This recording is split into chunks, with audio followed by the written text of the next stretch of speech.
បាទជម្រាបសួរពុកម៉ែបងប្អូនបាទឥឡូវនេះខ្ញុំចូលមកដល់ទឹកដីខាងអង្គរជុំបាទខាង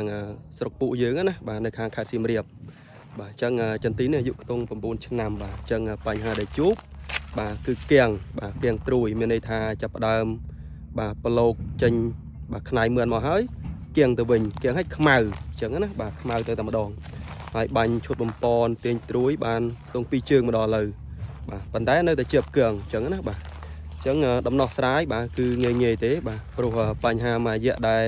ចន្ទីផលិតត្រួយនៅក្នុងបាទខែ11នេះគឺច្រើនតែជួបបញ្ហាគេហៅថា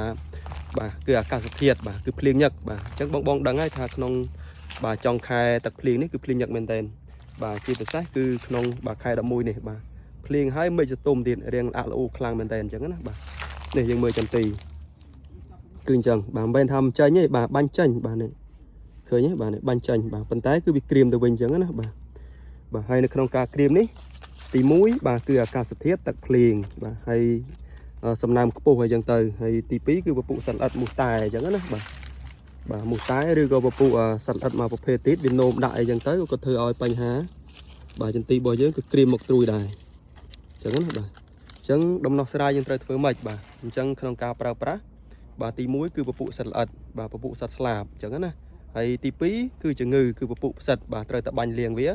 បាទដោយសារតែអាកាសធាតុអាក់អូខ្លាំងបញ្ហាផ្សិតវាច្រើនអញ្ចឹងវាតោងមុខធ្វើឲ្យមុខនឹងរួមបាទអញ្ចឹងអាចបើកភ្នែកត្រួយរួចទេអញ្ចឹងណាបាទហើយទី3នោះគឺបំពន់បាទដើម្បីរុញត្រួយហើយនឹងទាញត្រួយឲ្យឡើងមកតែម្ដងបាទគឺយើងប្រើ3មុខនឹងចូលគ្នាអញ្ចឹងណាបាទ